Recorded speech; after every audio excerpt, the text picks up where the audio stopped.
Welcome to an episode of Founder in the Chair. Today's guest, I rewrote her intro 3 times. So, this lady's a real powerhouse. You may think she's just a yoga therapist, but you'd be wrong. You may think she's adorable, which she is, but she's fierce and she's passionate about her work. So if you think yoga is just about stretching, you have not met my guest yet. She is an instructor for firewalking. She walks on glass, she walks on fire, she breaks boards and bricks just because she wants to smash through those limiting beliefs and help you, of course. This lady is so passionate about all of this, and she is in the founder's chair today. So I have the incredible Deepa Sapra in the founder's chair today. Thank you. Welcome. Thank you. So Deepa, tell me, you do all these things. Yes.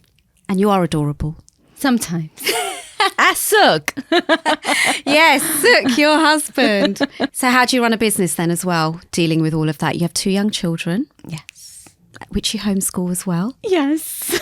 How do you do it all? So running a business and being a yoga practitioner, let's put the therapist and the titles to the side. Mm-hmm. As an individual, I love to practice yoga. And the more I practice it, the more in depth I go, the more I realize that I'm not teaching my children, that they're cosmic.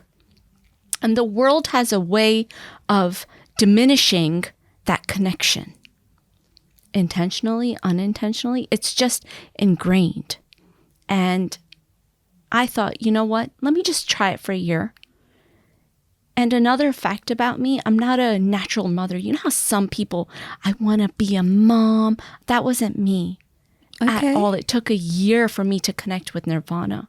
Wow, I did not know that. The first year was very like, diaper change, milk, food. It was very like mechanical. Mm.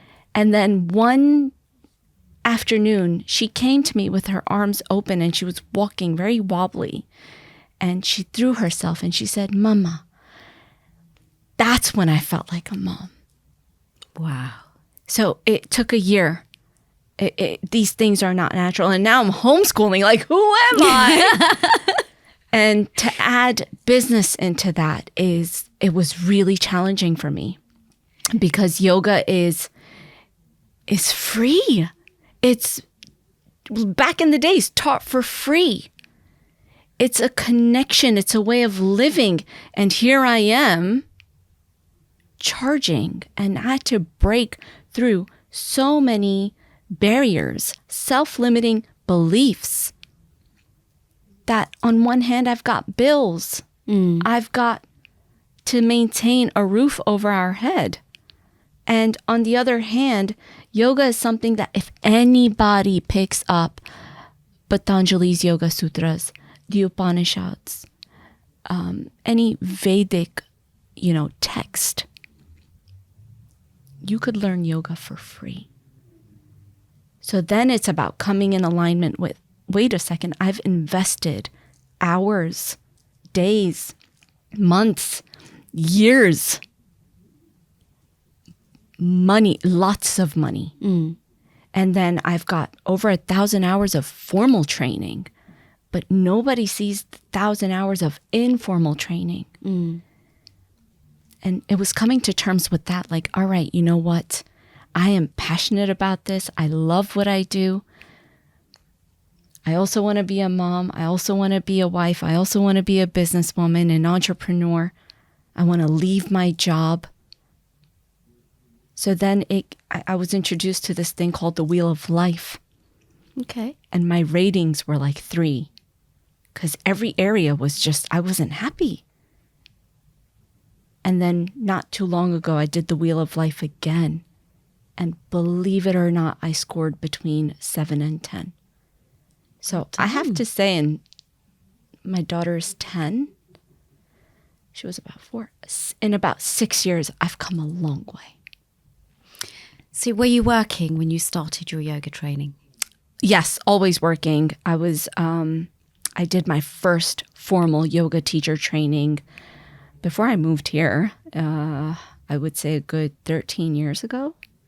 But I've been practicing yoga was yoga on for the about side, yes, as well as working full time. yes. And when you had your first baby, were you working and doing yoga? I was doing one-to-ones. Okay. But it wasn't, it was just a dream. And it was like I was teaching to keep that connection to yoga. And teaching is actually an art, as we say, a kala, which I didn't realize I had until, again, recent years. And it went from teaching part-time, and it's thank God for that part-time teaching that I got to learn. And I realized, wait a second, this person learns differently. That person learns differently. But when I leave my trainings, they give me this sort of set formula. Now, how do I integrate that? No one teaches you that but experience. So yes, even with my daughter in the picture, newborn, toddler, I was teaching all along. How did you juggle all of that? It was hard. I mean, for years, it was early morning starts where she's sleeping, I can leave her with Suk. Or it was during her nap time. Or if I was going to my jachis, and my jachi, who is an angel in my life, would look after her, and then I'd go and teach. And you did that for how many years did you teach yoga part-time before you thought, I can do this full-time? So I was sort of prepared when my part-time income was matching my job income. I left my job January 31st, 2020, before lockdown. Oh, wow. Just before lockdown. And then lockdown happened. And I was in a mess, a complete mess, because Suk's a DJ. Yes. There are no weddings happening. Yeah. And someone recommended, Deepa, jump on Zoom. And the resistance. I'm like, I'm not a performer. I teach yoga. I don't perform yoga. What are you doing right now? Performing through and through.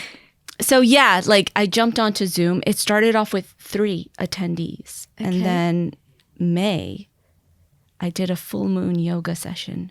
I had over 60 attendees. This is May 2020, in the thick of lockdown. Yeah. And the biggest blessing in my life, when I jumped onto Zoom, the reach expanded. I had people doing yoga with me from East Asia, America, throughout Europe, all around England. How did they find you? Word of Instagram. Okay. Yeah. And one of my biggest corporate accounts came through Twitter. And I'm not even active on Twitter. Someone shouted me out. And she followed me through that shout out and got in touch with me. Wow. 3 years later, I still teach there. So your yoga business runs mainly on Instagram? It mainly comes through word of mouth and Instagram. Yeah. So how much time, Yeah. as being a mother, a yoga practitioner, how much time do you dedicate to things like the social media side of it in order to get more work in?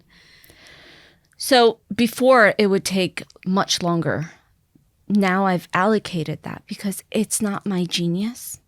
My genius is how to help people heal from certain health concerns, how to get them to understand the power of their nervous system. That is my genius. Breath work, flow, movement, yoga, meditation.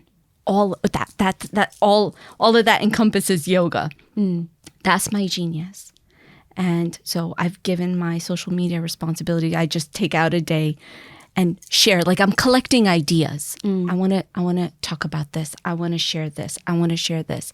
I'll share it, and then they handle everything else. So you record it all and then they just put it out for you. So going back to, you said yoga is this. So it's not just stretching. No! Thank you for asking me. Oh my God. And this is to the teachers who think that yoga is pose after pose after pose after pose. get your head out of the sand because your ass is in the air. You look like a fool by spreading that. You need to understand the real power of yoga, which not every yoga teacher training is going to offer that. They can only teach us so much. And that version of yoga is very much colonized. All right. So it's my responsibility as an individual. The onus is on me to learn real yoga. And real yoga, we do poses to create discipline, to create space. Movement gets energy going, right? And if you're angry, that's a lot of energy. Shockingly, people who are depressed are suppressing a lot of energy. They need movement. People who are anxious, they need movement. People who feel stuck, they need movement. You create movement so that you could breathe better. Breathing is prana. It's life force. You don't breathe, you're dead. But people don't know how to breathe. So when you move, you create space, you breathe better. When you breathe better, you can find peace and stillness. And all these guided meditations, these visualizations are very good, but they're a crutch. But what's happening is people forget that with crutches, they forget they have legs. So you teach all of that?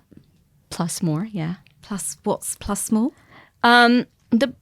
You can't put someone who learns through art in front of a book. You can't put someone who learns through music in front of art. You need to know how you learn. And as a teacher, that's my job to teach you by gauging, by understanding your chakras, right? You get to fill out a form so that I can learn more about you. And a lot of people, when they come to me, and this is experience, this is not something, again, you learn from a text. A lot of people don't even know that. And when they realize like, oh my God, I just learned something new about myself. I just discovered that I don't even breathe correctly. And since I've been breathing correctly, I feel less anxious. But I don't preach, I help you with anxiety. No. I'm just teaching you yoga. All the other things fall into place. And for some, I would recommend start drinking a little bit of warm water in malasana, in a deep squat. You know what? Maybe start doing a bit more Bhavan Muktasana before you wake up and start your day. Everyone is individual. So therefore, yes, it's breath work and meditation, but it's more because it's catered to you. So you're very good at explaining like the word. You used a word there, Bhavan something. Bhavan Muktasana, wind What is removing pose. Okay. So it's bringing your knees towards your chest, extending one leg out and keeping the other leg in, and then swapping, which does wonders for your digestive system, your ascending and descending colon, your root chakra, your sacral chakra. So yeah, each pose has so much power, so much depth, so much meaning. And when I see it being treated like a workout, it's like, and when people connect to the energy of the pose, that's the click that they need. So is that how you were taught? By your teacher? No. So how did you learn all of this? That is, again, me always being fascinated by yoga. It's not something I did take. When I took my very first yoga class at an ashram, the teacher there, we were in a seated twist. Okay. And we were breathing. And he's like, right now, you're massaging your organs. And we held the pose for a while. And he's like, you're massaging your organs, you're creating space, you're lengthening your spine. And he gave us so much information that I didn't want to leave the pose. Like, just tell me more. That stayed with me. So it was something that I experienced rather than being taught. So then you went away and did your own research. Absolutely. Because when you talk, you do give a lot of information, which, yes, haven't heard from other yoga therapists. How does that make you feel then when everyone just thinks it's poses? It makes me, first, it would make me angry. And I had to sit with that. Like, why am I getting angry? It's a choice that they're making. And it's like, I need to set the record straight. And then you go from anger to activist, right? And then you go from, you know what, I'm not here to fight with people or to prove anything. So I'll be the change. And whoever's meant to learn this version, because what I teach is not the ultimate way or the right way. I believe it is. But this is Deepa, who was born to this specific parents at this specific time. The way I teach is like the way my fingerprint is personalized to me is the way I teach is personalized to me. Love that. So how does somebody come and learn with you? What do you offer? Ooh, okay. So at first it's very, I always jump on a call with them to understand, like, why? Why do you want to learn yoga and why are you drawn to me? So, okay, let me just stop you there. So normally you just go to a yoga class, you book one and you just turn up. Yeah. You do a whole discovery call. Yeah. Okay. And how long does this discovery call take? Anywhere between 10 to 20 minutes. Do they fill out a form or is it just Afterwards. If they're like, because if the conversation's like, all right, you know what? I like your vibe. Because I can be a little bit, well, if you can handle my unfiltered advice, we're off to a good start from my end. Yeah. But if you can't handle it, you'll never sign up with me. And I love that. Whereas before, I would try to fit into what you want, what you need me to be. There was desperation to want to teach. Now it's like, the desperation is to be clear that I am not everyone's flavor. Yeah. And half the healing happens if you and the teacher have a energetic connection. That half the healing is done there. And if that energy, that magic is there, then yay. Then the form, I send out the form to you, you fill it out, I go over it, literally like picking out to the point like your sign as well. It's not a yoga teacher thing. It's a me thing where, okay, earth sign, I get it. I get why you're going through this. Oh, water. Okay. All right. We're a little more emotional. Okay. I see. And then when you walk in, it's not like, because you're a Taurus, I'm going to do this. No. Yeah, you're a water sign, so you're a bit emotional. You might cry today. Yeah. And I'm also tempted to get the time because then I want to know your rising. I want to know more about you. So you're into all of that as well? A little bit. Okay. A little bit. Okay. And it's more out of fascination, out of curiosity. Like I said, there are over 1,000 hours of formal training, but there's so many hours of informal that because it's for the sake of love. So are you saying when you teach someone yoga, you've almost done like a little birth chart on them? Yes. You've done the fact find from the call and the form. Yes. So it's so bespoke then? Yes. And they don't know any of it because that's not what they're coming to me for. Yeah. It's always, I've been feeling very anxious. Okay. Tell me about that. Now, if I can figure out that you're more Vata, oh my God, can I help you like that? Explain Vata for people who don't know what it is. Through my formal training, my yoga therapy training, we were introduced to Ayurveda, which luckily being South Asian, I always knew Ayurveda. I went to my first Ayurvedic doctor when I was like 22 for fun, just so he can read my pulse and tell me what kind of pulse I have. And so if you're, according to Ayurveda, you have three constitutions and we consist of all of them. It's just, what are you more of? Are you more Vata? Are you more Pitta? Are you more Kapha? Which are? Vata is more air. Pitta is more fire. There's more to it. And Kapha is more earthy. And Then there's your prakriti and prakriti. One is more how you're born genetically. That's just how you are. Some things you cannot change. And then there's how you're nurtured. So if somebody is born fit and slim, but the household consists of junk food, you're creating more kapha in them, more heaviness, more sluggishness. Okay. Now, if somebody is naturally more pitta vata, for example, and they happen to be nurtured diet-wise, household-wise, parenting-wise, into working out more, journaling more, they will thrive as an individual. So when I understand your constitution, again, without asking you to take a quiz or anything like that, which can serve more, but I can gauge quite a bit. Like I can tell you're more pitta vata. Okay. You're organized. You are fiery. If it's not happening now, then it's too late. Yeah. So I won't practice yoga with you like I would with somebody who's more kapha.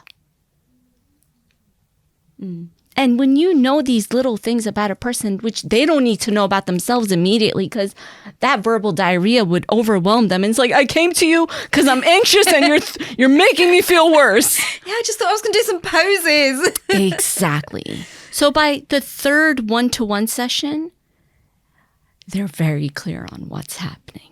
Then they see my crazy. They'd only get this if they're doing a one-to-one. One-to-one, yeah. So, because you also have group. I do online. I have a whole membership because I love teaching, right? And I want to give. But how do I channel that giving with a fair exchange where I'm looked after? I'm not starving and teaching you. I'm not thinking like, oh my God, is she going to pay the second installment today? I don't want that stress of money. I want to be in my genius. And so I have a membership. I have about 100 members. And what we do is we practice live on Zoom 3 times a week. It's actually 4 times a week. But that one day a week is just sheer sitting in meditation at 5:15 in the morning. Okay. So you want real yoga, then you need to put the work in. All right. And I show up. It's not like I put on the recording, I switch off my screen and I'm having ice cream at 5 a.m. or sipping my coffee, Everyone else can turn off their screen. My screen is on. I am sitting there. If I sneeze, I cough, you see me. And that's for an hour? 40 to 45 minutes. How do you fit this all in, like with children, with being a mom? Like, what time do you go to bed at night? So as an entrepreneur, you need systems. And if you have systems in place and everything is streamlined, so everyone has the Zoom link, I have my weekly email, there's hardly any curveballs in my schedule, right? I have 2 children. I don't need any more curveballs. So my membership is very streamlined. You show up Monday, 6 a.m. or Monday, 9 p.m. or Wednesday, 6 a.m. I'm there. I'm teaching. If you can't show up, you can watch the recording. My library is huge. Like YouTube ain't got nothing on me, I'm sure. Okay. So anyone who joins as well, they can look back on your whole library as well. Absolutely. And I can see who's doing the work, who's logging in, because the notification comes through. And I love knowing, because then when you speak to me, I'm aware at what level. I don't want to speak to you like a child, a beginner. I want to speak to you at your level. So I'm aware of which member is doing what. And then in that community, I do challenges with them. We're on a 66-day gratitude journey.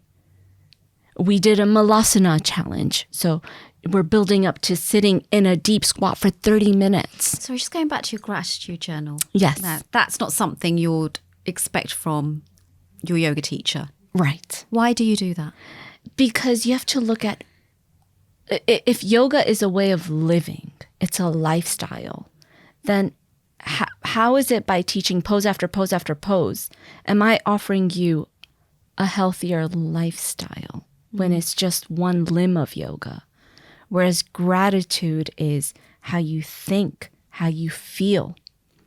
So many people feel good on the mat, but the moment they step out and they hit real life, they go back to square one. Whereas when you're on this gratitude journey, then it's like, even if a curveball is thrown at you, yeah, I got this. It's a lesson. I'm meant to learn something. Everything is your outlook. Everything is the story that you're feeding yourself. So as an entrepreneur, streamline it. If I'm not in a place to offer a journey, a challenge, I won't. But I'm there every Monday, 6 a.m., 9 p.m., every Wednesday, because that's what I've committed to. That's what the exchange is for. Everything else is a cherry on top, because as a yoga teacher, I'm going to give you everything I can. So you don't charge extra for those things? No. So once they're in your world, in your membership, they get more than just your sessions of yoga on Zoom. Absolutely. They're going to get the challenges because you're looking after them as a whole. I bring in guest speakers. I do master classes. Like, there's so much in the membership. And so many people are like, why is it so cheap? I'm like, because people can't afford the one-to-one. For what? Your membership. £25 a month. Pennies, people. That's like less than £3 a session. Yeah. And forget about everything else you get with it. So is that a WhatsApp group as well you do, yes. Isn't there? Okay. Yeah. And are you available as soon as someone messages, or do you have any boundaries? I do have boundaries. If I'm not in the right frame of mind, if I'm juggling 20 things, I won't respond immediately. I will respond from a place where I'm grounded. Because oftentimes, say I had a discussion that lowered my vibration, and I read something that someone else is going through, all of a sudden, full judgment, full ba, ba, ba, ba. And then you sort of regret the answer. Yeah.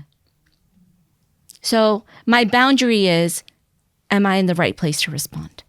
It's not the time. I'm not if it's 5:01, I don't want to hear from you. I'm not that person. No. Because that's a lot of work. So not only are you showing up for the yoga sessions, your one-to-ones, you've then got a WhatsApp group where, somebody might be upset. I've got 3 WhatsApp groups. Okay. Because I have a book club too.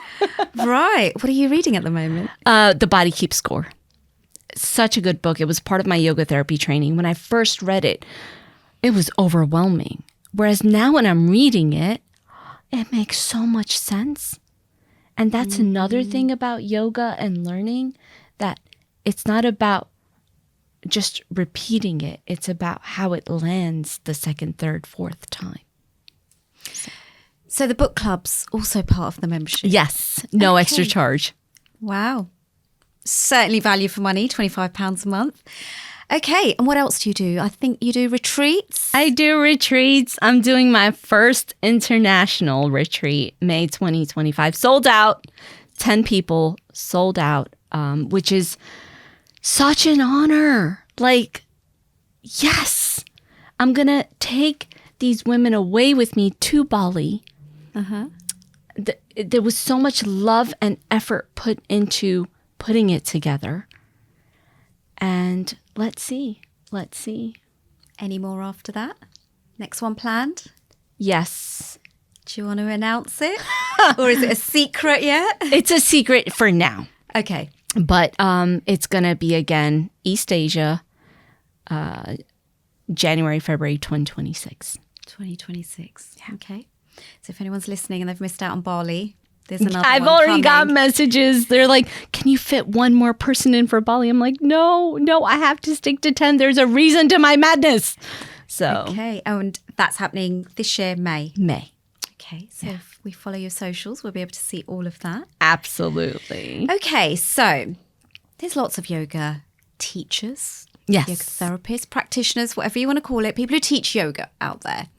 What makes you different? What's your USP? Apart from obviously you give so much away and you're reading people, but if you just had to say in a couple of sentences, your USP, Deepa's USP. That's really a tough one. But I have to say my USP would be that if you want authentic yoga, if you want connection with yourself, then I am definitely the person for you. If you want to work out, if you just want to sweat it out, then I'm not the person for you. Although I do offer that, but I won't work with you. Interesting. Yeah. That's your USP. Definitely.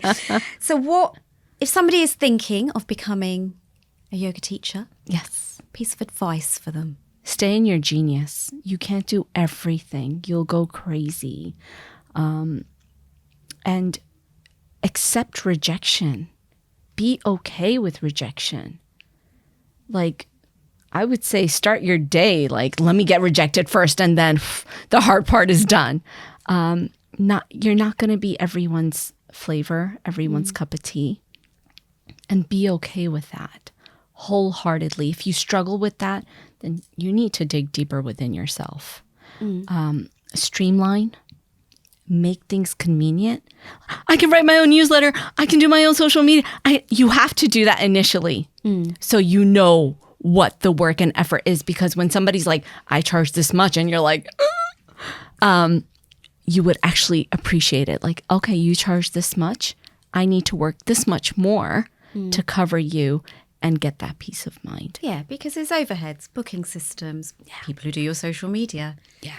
I think people just think, oh, you turn up on your mat, do your yoga, Zoom link, that's it. But it's all the other costs. Fact, somebody told me that, Deepa, when I see you, I think you're always floating on a lily pad with your 2 kids. And I'm like, if only you knew, like, my laundry is done by itself. My newsletters are done by themselves. When I'm planning my sessions, that takes time. So I guess when it comes to my business, where I used to put in 40, 50 hours, because I did that.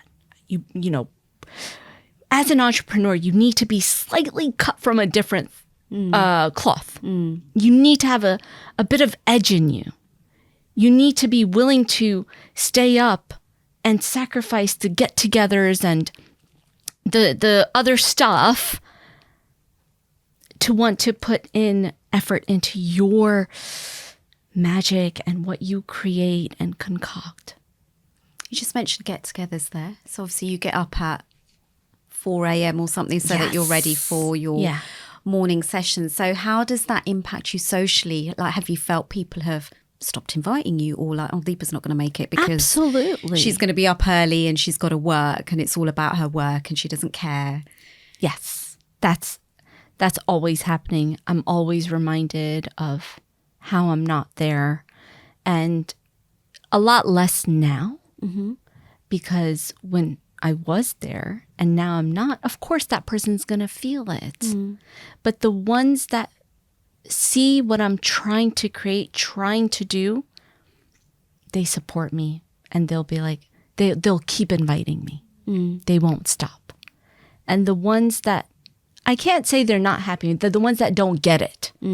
They have stopped inviting me. The price you pay. Well worth it. For the peace of mind. So Deepa, tell the viewers how they get in touch with you, how they join your membership, or your next retreat, your website. If you just look over there and tell everyone. Hi. Oh, now looking there makes me feel. So you can reach out to me ideally through my website. It's the best way. deepasapra.com. There's nothing else, just my name, deepasapra.com. Or through Instagram. I'm pretty active on it myself, as in if messages come through, I do try to personally respond back myself. Deepa Sapra Yoga is my Instagram handle. And I would give you my phone number, but then, yeah, I shouldn't. Website's good. Yeah, website's good. Boundaries, people. Thank you. Is there anything else you would like to add as a business founder? Just give it your all.